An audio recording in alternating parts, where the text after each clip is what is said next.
Hello my dear சகோஸ், என்ன பார்த்துட்ருக்கீங்கன்னு பார்த்தீங்கன்னா rose plant தான். இந்த ரோஸ் செடியில் பாருங்கள், எல்லா இலையுமே 7 இலையாக இருக்குது. இதை உங்ககிட்ட முன்னாடியே நான் கேட்டிருந்தேன், 7 இலை இருந்தால் பூக்குமான்னு. ஆனால் அந்த செடியை பார்த்திங்கன்னா கீழே ஒரு தழுவுமே வராமல் இந்த 7 இலை மட்டும் அப்படியே எனக்கு என்ன அப்படின்னு மேலே வரைக்கும் போயிட்டுருக்கு ஃப்ரெண்ட்ஸ். பெருசாகவே போயிட்டு இந்த இலை வேஸ்ட்டு தான். ஏன்னா எத்தனை வருஷம் ஆனாலுமே இது பூக்காது அப்படின்னு சொல்லியிருந்தாங்க.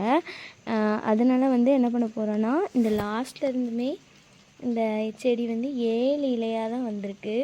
இதை நம்ம கட் பண்ணி எடுத்தால் தான் இந்த செடி பூ வைக்கும், மொட்டு வைக்கும்னு சொன்னாங்க.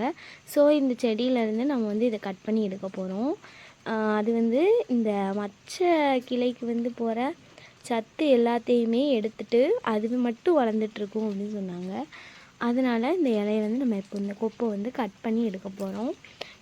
இங்கே பாருங்கள் ஃப்ரெண்ட்ஸ், இதில் லாஸ்ட்டில் இருந்தே இதை கட் பண்ணி எடுத்துடணும்.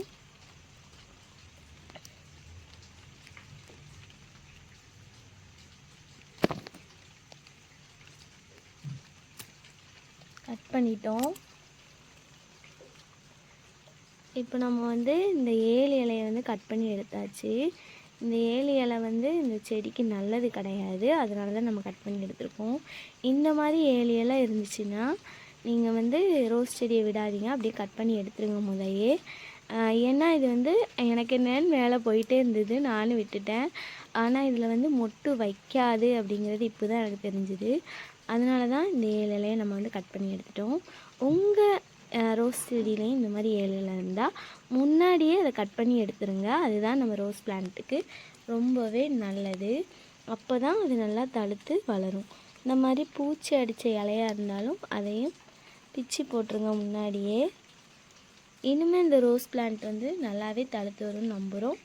நீங்களும் தொடர்ந்து வீடியோவை பாருங்கள். Thank you friends.